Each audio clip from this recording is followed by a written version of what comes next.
Assalamualaikum warahmatullahi wabarakatuh. Salam warahmatullahi wabarakatuh. Semoga Allah selalu mencurahkan rahmat kepada Ustaz kita semua. Semoga Allah berikan yang lebih baik kepada anda. Saya mau bertanya, lebih tepatnya minta sarannya. Baiklah. Saya mau menjawab, lebih tepatnya memberi saran. Saya baru beberapa bulan kerja di sebuah perusahaan. Baik, di satu perusahaan. Lebih tepat, kita bekerja 8 jam, bukan kita, Anda. Anda bekerja 8 jam per hari plus 1 jam istirahat. Tapi dalam sehari jika di total jam kerjanya cuma 4 sampai 6 jam per hari. Karena memang kerjaannya tidak banyak. Sisanya ada yang tidur, main HP dan lain-lain. Beberapa bulan ini saya merasa risau karena ini seperti korupsi waktu. Masya Allah. Mohon sarannya Ustadz, apakah saya harus meninggalkan pekerjaan? Karena saya takut ini akan menambah berat hisaban saya kelak di akhirat karena pekerjaan ini, dan karena saya menafkahi ibu saya dari pekerjaan ini. Mohon sarannya.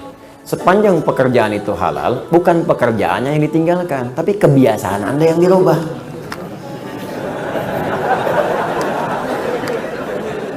Nah, belum tentu mendapatkan pekerjaan yang seperti itu juga.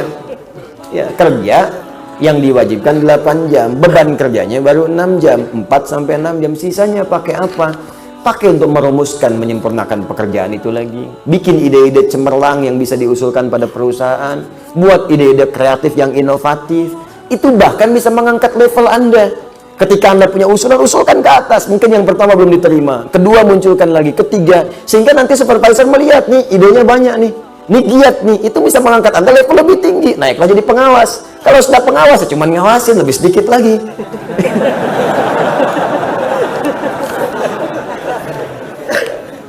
Bisa jadi pakai apa? Ya pakai untuk ibadah di situ, baca Quran. Setelah itu minta berdoa, ya Allah berkahi pekerjaan saya, berikan rahmat kepada perusahaan saya, ya Allah bimbing kami supaya bekerja jalan yang halal. Gunakan untuk ibadah sisanya. Imma Anda membuat ide-ide kreatif, atau Anda coba deteksi apa nih pekerjaan untuk besok. Siapkan lagi. Itu yang dimaksud ayat faidza faraghta fansab. Jika telah selesai yang sekarang, siapkan buat yang nanti. Saya membiasakan rumus Quran ini sejak belajar. Saya mau belajar ke Timur Tengah, bahkan saat lulus pesantren, ya sebelum ke Timur Tengah saya mampir dulu ke satu kampus di Fakultas Dirasat Islamiyah di UIN, Syarif Hidayatullah. Itu sebelum saya masuk, saya pengen dulu bahkan ke Madinah, ke Jamiah Islamiyah. Ya, sejak kelas di 2 SMA, setara itu, 2 Aliyah, di pesantren Darul Arqam, itu saya sudah ikut daurah pelajaran yang akan diajarkan di Madinah. Saya kumpulkan semua pelajaran-pelajaran itu. Mana buku-bukunya? Bahkan saya tanya siapa yang ngajar di sana. Saya kenalan dengan guru-gurunya. Ada Syekh Faiz, Syekh Sultan, ya Syekh Afifi dan sebagainya. Saya kenalan, saya pelajari sebelum berangkat.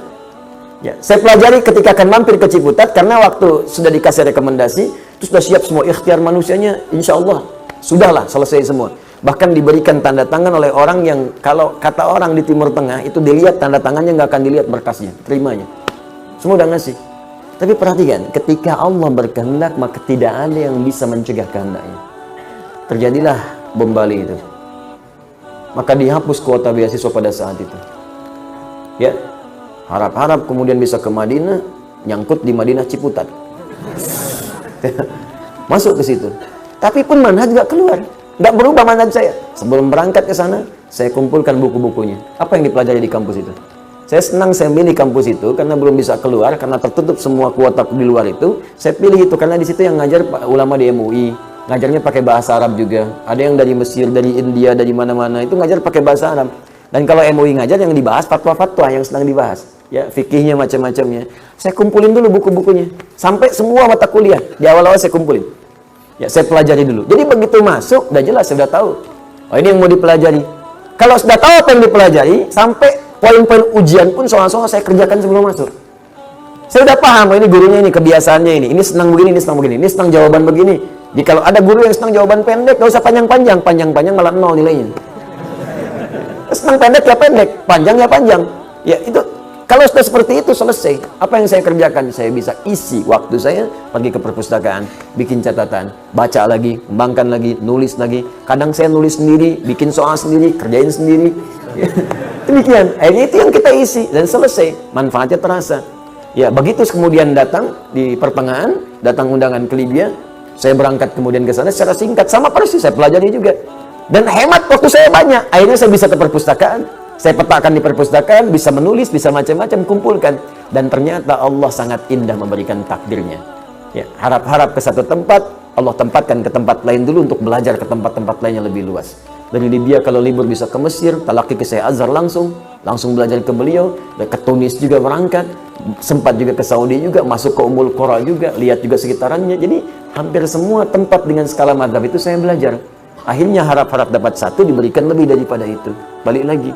Maka fa'idha faraghta fansab wa ila rabbika farghab. Jadi bukan ditinggalkan pekerjaannya, tapi dirubah kebiasaannya.